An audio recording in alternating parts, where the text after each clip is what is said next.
At the end of last month, we got confirmation that the Mazda CX-50 hybrid is coming. However, that was for China, and it is using Toyota's technology. Fast forward a few weeks, and Automotive News got a chance to speak with Mazda CEO Masahiro Moro, and that CX-50 hybrid in conjunction with Toyota technology is just the very beginning. It's the tip of the iceberg for Mazda and Toyota working together in the future.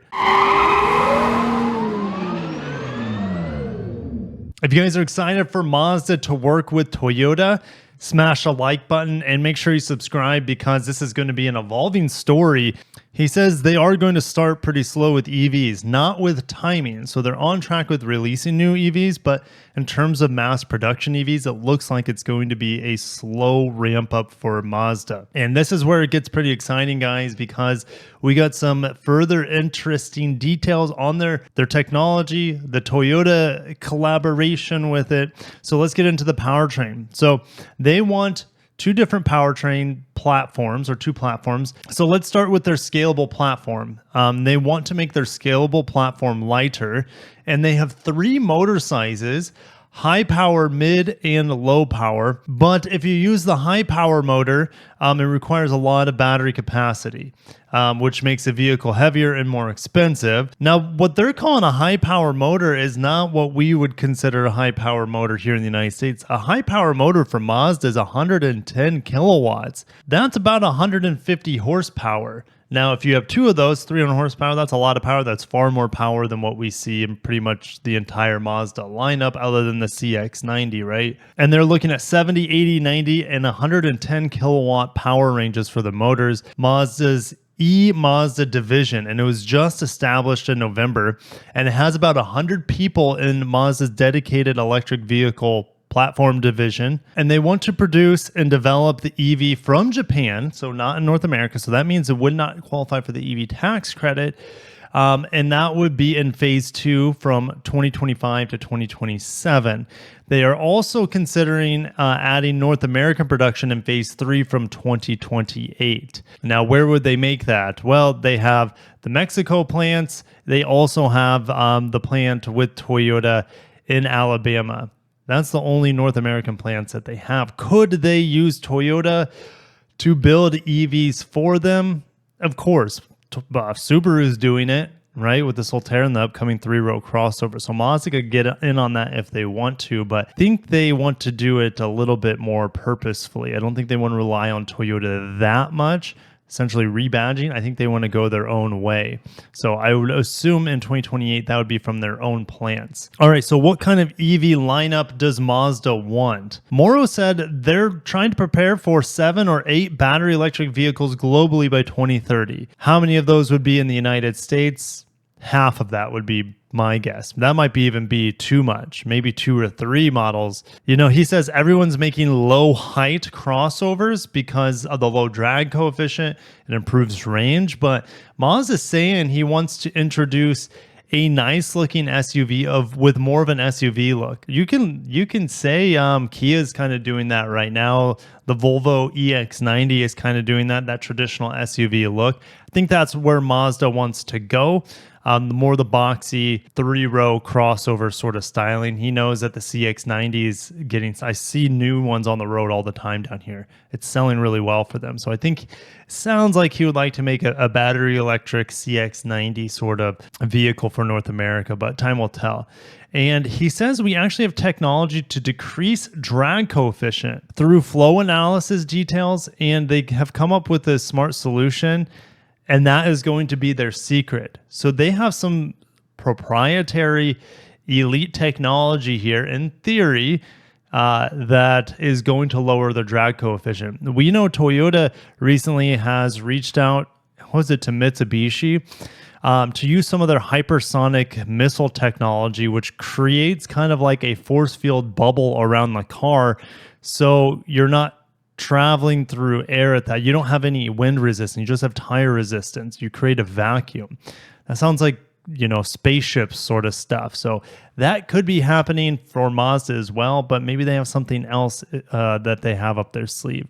He says for other body types, other than probably that large 3-row, he wants a small SUV, medium SUV. What's expected by consumers, right? You know, as much as we want a Mazda 6 and maybe an electric Mazda 3 to compete against the Tesla Model 3, he knows that the market is mostly obsessed with the Mazda crossovers and crossovers in general. So now he's focused on the small car being as affordable as possible. And he says right now, even though batteries are getting cheaper, the challenge is still battery cost. And a small battery electric vehicle is difficult because the margins aren't as high there. He said time could fix that, which I think it will. And I think we'll have to use LFP batteries to help that as well. But okay, and let's get into Toyota. I know you guys have been wanting to dive into this, and we are going to dive. Toyota Mazda. So this is what Moro has to say. To make the BEV smarter and connected to society, the software architecture is going to be crucial.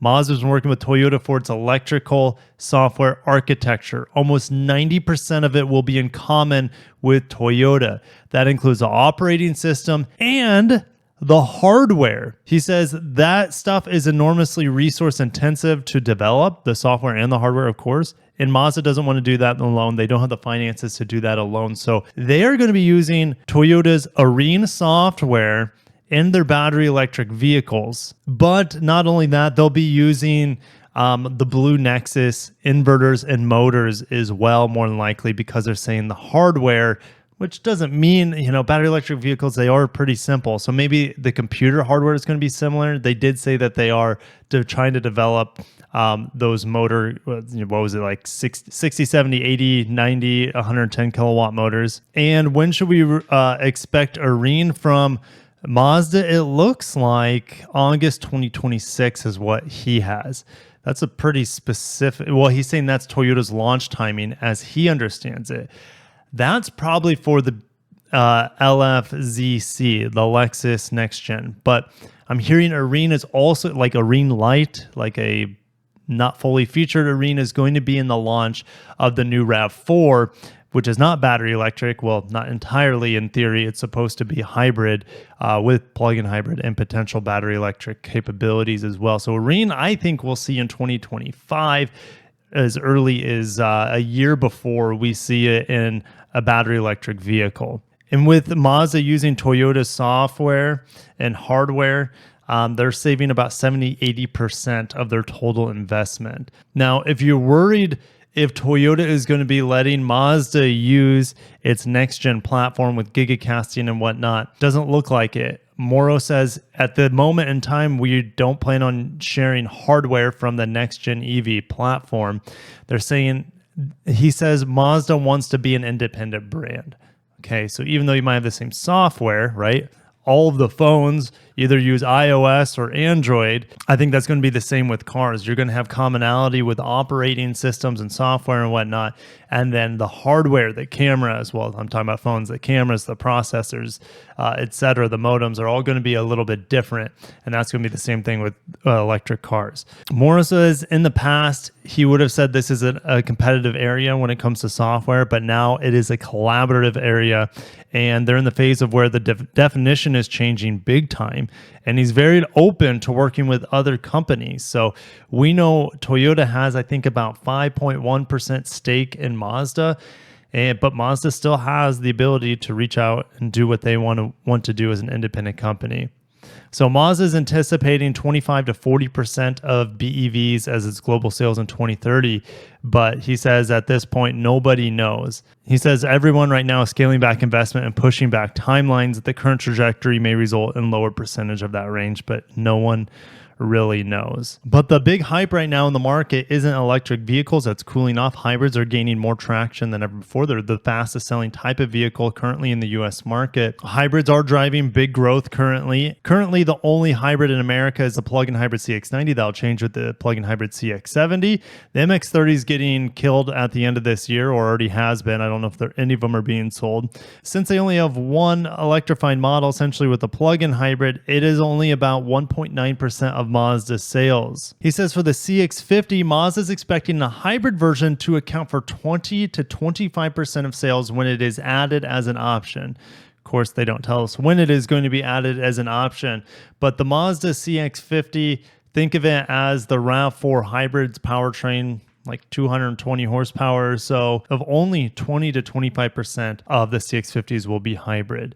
If you look at the CR-V from Honda, that's over 50% hybrid sales right now. If you look at the next gen RAV4, I'm expecting that to be fully hybrid, plus plug-in hybrid, plus electric. Mazda is definitely slow to adopt hybridization here in North America.